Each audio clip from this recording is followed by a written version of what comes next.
Hi hello friends, welcome to our channel. Painting for beginners episode number 3ல ஒரு சிம்பிளான art தான் பார்க்க போகிறோம். வாங்க வீடியோக்குள்ளே போகலாம்.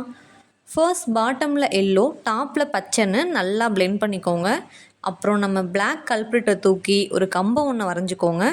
அப்படியே இந்த பக்கம் அந்த பக்கமுமா ஒயர் லைனை வரைஞ்சிக்கோங்க. அதுக்கு கீழே அழகாக ஒயிட் பல்பை அங்கங்கே வரைஞ்சிக்கோங்க. பார்க்கவே ஜெகஜோதியாக இருக்குல்ல. சரி, கீழே மட்டும் ஏன் எம்டியான்னு நம்ம பிளாக் கல்ப்ரிட்டை தூக்கி இப்படி அப்படின்னு கோடு போட்டு ஒரு மவுண்டெயினை வரைஞ்சிக்கோங்க. மவுண்டெயினோ புதரோ உங்களுக்கு எப்படி தோணுதோ அப்படி வச்சுக்கோங்க. அப்படியே டாப்பில் மட்டும் ஏன் விடுவேனா, ஒயிட் கலரை எடுத்து இப்படி தெளிச்சிங்கன்னா ஒரு ஸ்டார்ஸ் எஃபெக்ட் வரும். அப்புறம் என்ன, நிலா தான். சரி, எல்லாத்துலேயும் முழு நிலாவாகவே வரைகிறோமேனு இங்கே அரை நிலாவை ட்ரை பண்ணியிருக்கேன். பார்க்க அரை நிலா மாதிரி இல்லைனாலும் ஏதோ ஒரு மாதிரி இருக்குல்ல. அவ்வளோதான். இந்த ஃபைனல் அவுட்புட் எப்படி இருக்குன்னு கமெண்ட் பண்ணுங்கள். நெக்ஸ்ட் வீடியோவில் பார்ப்போம். பாய்.